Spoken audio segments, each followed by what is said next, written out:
ದೆಹಲಿ ಹಾಗೇನೆ ಬೆಂಗಳೂರಲ್ಲಿ ಹಲವು ಶಾಲೆಗಳಿಗೆ ಬಾಂಬ್ ಇಡಲಾಗಿದೆ ಅಂತ ಹೇಳಿ ಬೆದರಿಕೆ ಇಮೇಲ್ ಒಂದು ಆತಂಕವನ್ನ ಹುಟ್ಟಿಸಿದೆ. ಬೆಂಗಳೂರಿನ 40 ಶಾಲೆಗಳಿಗೆ ಇಮೇಲ್ ಮುಖಾಂತರ ಬೆದರಿಕೆಯನ್ನ ಹಾಕಲಾಗಿದೆ, ಬಾಂಬ್ ಇಡಲಾಗಿದೆ, ಅದು ಬ್ಲಾಸ್ಟ್ ಆಗುತ್ತೆ ಅಂತ ಹೇಳಿ. ಆರ್ಆರ್ ನಗರ, ಕೆಂಗೇರಿ ಏರಿಯಾದ ಹಲವು ಶಾಲೆಗಳಿಗೆ ಈ ರೀತಿ ಬೆದರಿಕೆಯ ಇಮೇಲ್ ಬಂದಿದೆ. ಬ್ಲಾಕ್ ಕಲರ್ ಪ್ಲಾಸ್ಟಿಕ್ ನಲ್ಲಿ ಸ್ಫೋಟಕವನ್ನ ಇಟ್ಟಿದ್ದೀನಿ, ಒಬ್ರು ಬದುಕಿ ಉಳಿಯೋದಕ್ಕೆ ಸಾಧ್ಯ ಇಲ್ಲ ಅಂತ ಹೇಳಿ ಇಮೇಲ್ ನಲ್ಲಿ ಬೆದರಿಕೆಯನ್ನ ಹಾಕಲಾಗಿದೆ. ಪ್ರಾಣ ಹೋಗಬೇಕು ಇಲ್ಲ ಅಂಗವಿಕಲರಾಗಬೇಕು ಅಂತ ಹೇಳಿ ಬೆದರಿಕೆಯನ್ನ ಹಾಕಲಾಗಿದೆ. ಮಕ್ಕಳ ಪರಿಸ್ಥಿತಿಯೆಲ್ಲ ನೋಡಿ ಪೋಷಕರು ಅಳಬೇಕು, ಇದನ್ನೆಲ್ಲ ನಾನು ನೋಡಿ ಖುಷಿ ಪಡ್ತೀನಿ ಅಂತ ಹೇಳಿ ಮೇಲ್ ನಲ್ಲಿ ಬರೆಯಲಾಗಿದೆ. ರೋಡ್ ಕಿಲ್ ಎಂಬ ಹೆಸರಿನ ಮೂಲಕ ಬೆದರಿಕೆ ಮೇಲನ್ನ ಕಳಿಸಲಾಗಿದೆ. ಈ ಮೇಲ್ ಬರ್ತಾ ಇದ್ದಂಗೆ ತಕ್ಷಣಕ್ಕೆ ಪೊಲೀಸರು ಕಾರ್ಯಪ್ರವೃತ್ತರಾಗಿದ್ದಾರೆ. ಬಾಂಬ್ ನಿಷ್ಕ್ರಿಯ ದಳದಿಂದ ಶಾಲೆಗಳಲ್ಲಿ ಪರಿಶೀಲನಾ ಕಾರ್ಯವನ್ನ ಮಾಡಲಾಗ್ತಾ ಇದೆ. ಇನ್ನು ನಾನು ಸಾಕಷ್ಟು ಅನಾರೋಗ್ಯವನ್ನ ಅನುಭವಿಸ್ತಾ ಇದ್ದೀನಿ, ನನ್ನ ಬಗ್ಗೆ ಯಾರೂ ಕೇರ್ ಮಾಡಲಿಲ್ಲ, ಯಾವ ಡಾಕ್ಟ್ರು ಯಾವ ವ್ಯಕ್ತಿನೂ ನನ್ನ ಬಗ್ಗೆ ತಲೆ ಕೆಡಿಸ್ಕೊಂಡಿಲ್ಲ, ನನಗೆ ಬೇಕಾದ ಚಿಕಿತ್ಸೆ ಸಿಗಲಿಲ್ಲ. ಹೀಗಾಗಿ ನನ್ನಂತೆಯೇ ಎಲ್ಲರೂ ಮಾನಸಿಕ ನೋವನ್ನ ಅನುಭವಿಸಬೇಕು, ಮಾನಸಿಕ ನೋವು ಅನುಭವಿಸೋಕೆ ನೀವು ಅರ್ಹರಿದ್ದೀರಿ. ಎಲ್ಲ ಶಾಲೆಗಳಲ್ಲಿ ನಾನು ಬಾಂಬ್ ಇಟ್ಟಿದ್ದೀನಿ ಅಂತ ಹೇಳಿ ಇಮೇಲ್ ನಲ್ಲಿ ಬೆದರಿಕೆಯನ್ನ ಹಾಕಲಾಗ್ತಾ ಇದೆ. ಈ ಇಮೇಲ್ ಹಿನ್ನೆಲೆಯಲ್ಲಿ ಇದೀಗ ಶಾಲೆಗಳಲ್ಲಿ ಪರಿಶೀಲನೆಯನ್ನ ಮಾಡಲಾಗಿದ್ದು, ಸದ್ಯಕ್ಕೆ ಯಾವುದೇ ಅನುಮಾನಾಸ್ಪದ ವಸ್ತುಗಳು ಮತ್ತೆ ಬ್ಯಾಗ್ ಅಥವಾ ಕವರ್ ಪತ್ತೆಯಾಗಿಲ್ಲ.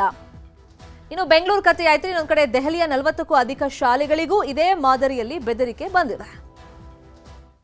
ಅರೌಂಡ್ 7:45 ನಮಗೆ ಮೇಲ್ ಬಂತು. ನಾವು ಚೆಕ್ ಮಾಡಿದ ಮೇಲೆ ಇಮಿಡಿಯೇಟ್ಲಿ ಭಾರತೀಯ ನಗರ ಪೊಲೀಸ್ ಸ್ಟೇಷನ್ ಅವರಿಗೆ ನಾವು ಇನ್ಫಾರ್ಮ್ ಮಾಡಿದೀವಿ. ವಿದಿನ್ 5 ಮಿನಿಟ್ಸ್ ಅವ್ರು ಬಂದು ಎಲ್ಲ ಚೆಕ್ ಮಾಡಿದ್ರು, ಏನು ಥ್ರೆಟ್ ಏನೂ ಇಲ್ಲ. ಅದೇ ಯಾರೋ ಒಂದು ಸೈಕಾಲಜಿಕಲಿ ಅಫೆಕ್ಟೆಡ್ ಮ್ಯಾನ್ ಅವನು ಸೆಂಡ್ ಮಾಡಿದ್ದಾರೆ ಅಷ್ಟೇ. ಮಕ್ಕಳೆಲ್ಲ ಏನಿಲ್ಲ, ಯಾರಿಗೂ ಏನು ಗೊತ್ತಿಲ್ಲ. Very neatly we have followed the rules. Around 7:45 ನಮಗೆ ಮೇಲ್.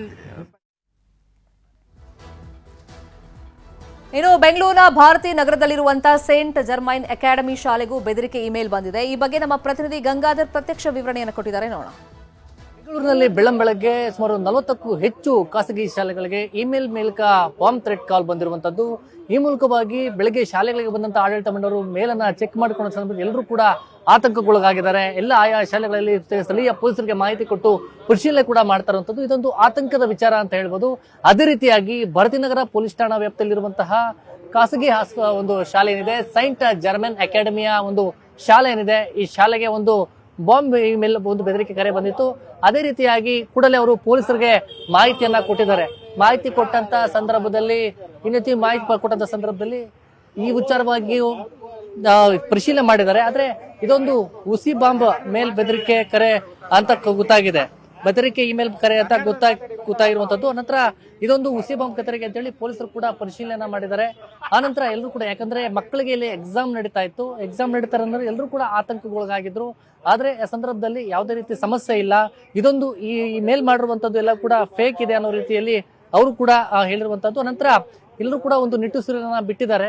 ಆಮೇಲೆ ಆನಂತರ ಪೇರೆಂಟ್ಸ್ ಕೂಡ ಕೆಲವರು ಬಂದಿರೋ ಆತಂಕಕ್ಕೊಳಗಾಗಿದ್ರು. ಎಲ್ಲರೂ ಕೂಡ ಇಲ್ಲಿನ ಆಡಳಿತ ಮಂಡಳಿ ಆಗಿರ್ಬೋದು ಮತ್ತೆ ಇಲ್ಲಿನ ಶಿಕ್ಷಕರ ವೃಂದ ಇದೆ ಅಂದ್ರೆ ಅವರು ಈ ನಿಟ್ಟಿನಲ್ಲಿ ಅವರು ಆ ಪೋಷಕರಿಗಾಗಿರ್ಬೋದು ಅವರೆಲ್ಲರಿಗೂ ಕೂಡ ಒಂದು ಧೈರ್ಯವನ್ನು ಹೇಳುವಂತ ಕೆಲಸ ಮಾಡಿದ್ದಾರೆ. ಸದ್ಯ ಮಕ್ಕಳು ಈ ಶಾಲೆಯಲ್ಲಿ ಈಗ ಎಕ್ಸಾಮ್ಸ್ ನಡೀತಾ ಇದೆ, ಎಕ್ಸಾಮ್ಸ್ ಕೂಡ ಬರೀತಾ ಇದ್ದಾರೆ, ಎಲ್ಲರೂ ಕೂಡ ಆರಾಮಾಗಿ ಇರುವಂತದ್ದು.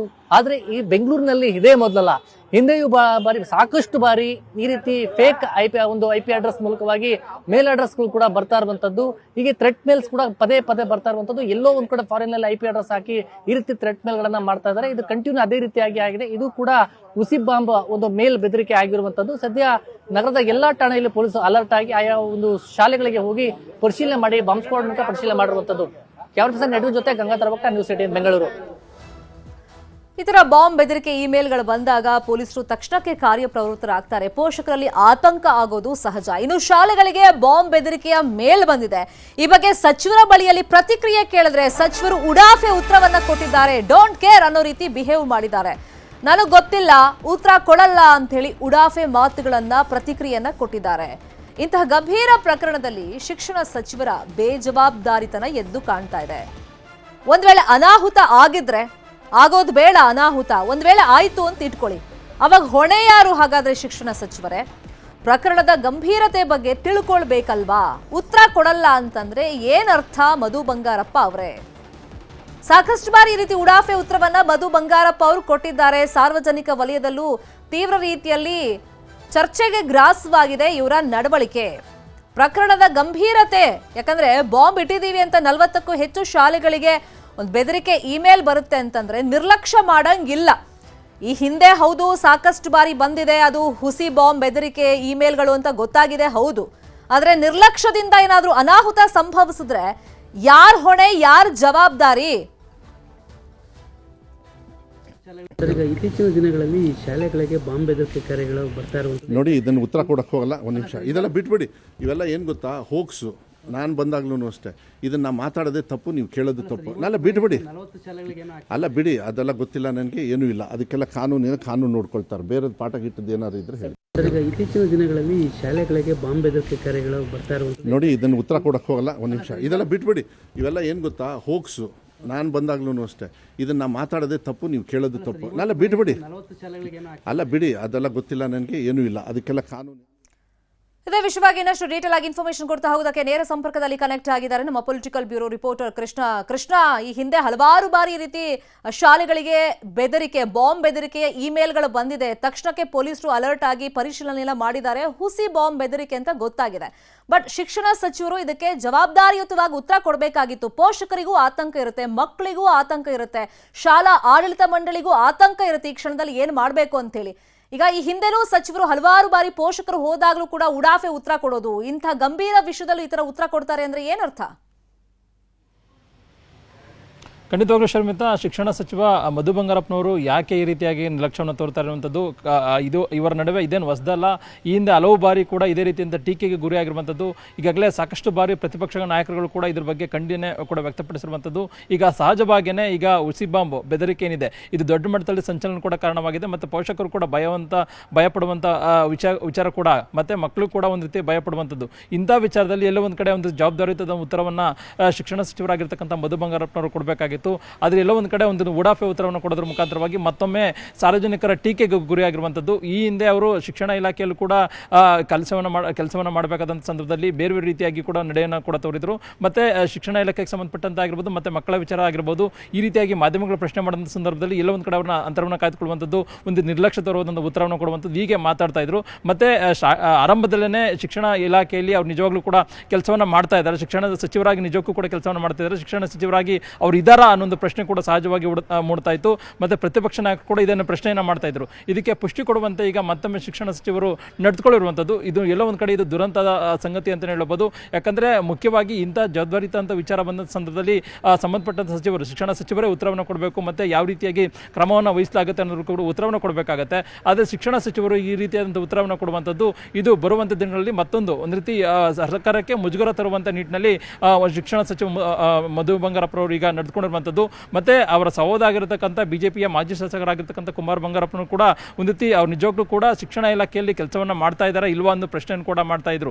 ಹೀಗಾಗಿ ಶಿಕ್ಷಣ ಸಚಿವ ಮಧು ಬಂಗಾರಪ್ಪನವರು ಇನ್ನಾದ್ರೂ ಕೂಡ ಒಂದು ರೀತಿ ಇಂಥ ವಿಚಾರಗಳು ಬಂದಾಗ ಲಘುವಾಗಿ ತೆಗೆದುಕೊಳ್ಳದೆ ಒಂದು ರೀತಿ ಜವಾಬ್ದಾರಿಯುತವಾಗಿ ಒಂದು ರೀತಿ ಉತ್ತರವನ್ನು ಕೊಡಬೇಕು ಅನ್ನೋದು ಕೂಡ ಈಗಾಗಲೇ ಸಾರ್ವಜನಿಕರ ಒತ್ತಾಯ ಆಗಿರುವಂಥದ್ದು. ಅದೇನೇ ಇದ್ರೂ ಕೂಡ ಶಿಕ್ಷಣ ಸಚಿವರು ಪದೇ ಈ ರೀತಿಯಾಗಿ ನಡೆದುಕೊಳ್ಳುವಂಥದ್ದು ಒಂದು ರೀತಿ ಸರ್ಕಾರ ಮತ್ತೆ ಮುಖ್ಯಮಂತ್ರಿಗಳು ಕೂಡ ಒಂದು ರೀತಿ ಮುಜುಗರವನ್ನು ತರಿಸಿರುವಂಥದ್ದು. ಶರ್ಮಿತಾ, ಥ್ಯಾಂಕ್ ಯು ಕೃಷ್ಣ ಈ ಕ್ಷಣದ ಮಾಹಿತಿ ಕೊಟ್ಟಿದ್ದಕ್ಕೆ. ಇನ್ನು ಬೆಂಗಳೂರಿನ ಶಾಲೆಗಳಿಗೆ ಬಾಂಬ್ ಬೆದರಿಕೆ ವಿಚಾರವಾಗಿ ಬೆಂಗಳೂರಲ್ಲಿ ಗೃಹ ಸಚಿವ ಡಾಕ್ಟರ್ ಜಿ ಪರಮೇಶ್ವರ್ ಪ್ರತಿಕ್ರಿಯೆ ಕೊಟ್ಟಿದ್ದಾರೆ. ಈ ಹಿಂದೆಯೂ ಸಾಕಷ್ಟು ಬಾರಿ ಬಾಂಬ್ ಬೆದರಿಕೆಗಳು ಬಂದಿತ್ತು, ಯಾವುದನ್ನೂ ನಾವು ಲಘುವಾಗಿ ಪರಿಗಣಿಸೋದೂ ಇಲ್ಲ ಅಂತೇಳಿ ಪರಮೇಶ್ವರ್ ಅವರು ಹೇಳಿದ್ದಾರೆ.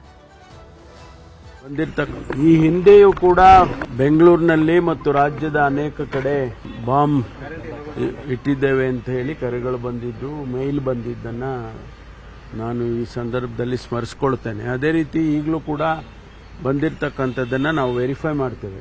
ಎಲ್ಲ ಶಾಲೆಗಳು ಯಾವುದಕ್ಕೆ ಶಾಲೆಗಳಿಗೆ ಕರೆ ಬಂದಿದೆ, ಮೇಲ್ ಬಂದಿದೆ ಅದನ್ನೆಲ್ಲ ವೆರಿಫೈ ಮಾಡ್ತೀವಿ. ಯಾವುದನ್ನು ನಾವು ಲಘುವಾಗಿ ತಗೊಳ್ಳೋದಕ್ಕೆ ಹೋಗೋದಿಲ್ಲ. ಯಾಕೆಂದರೆ ಯಾವ ಶಾಲೆಯಲ್ಲಿ ನಿಜವಾಗೂ ಅಂತ ಘಟನೆ ನಡೆದಿದೆ ಅನ್ನೋದು ಗೊತ್ತಿರೋದಿಲ್ಲ. ಹಾಗಾಗಿ ಎಲ್ಲವನ್ನೂ ವೆರಿಫೈ ಮಾಡ್ತಾರೆ. ಎಲ್ಲ ಈಗ ವೆರಿಫೈ ಮಾಡೋಕ್ಕೆ ಚಾಲೂ ಮಾಡಿದ್ದಾರೆ, ವೆರಿಫೈ ಮಾಡ್ತಾರೆ.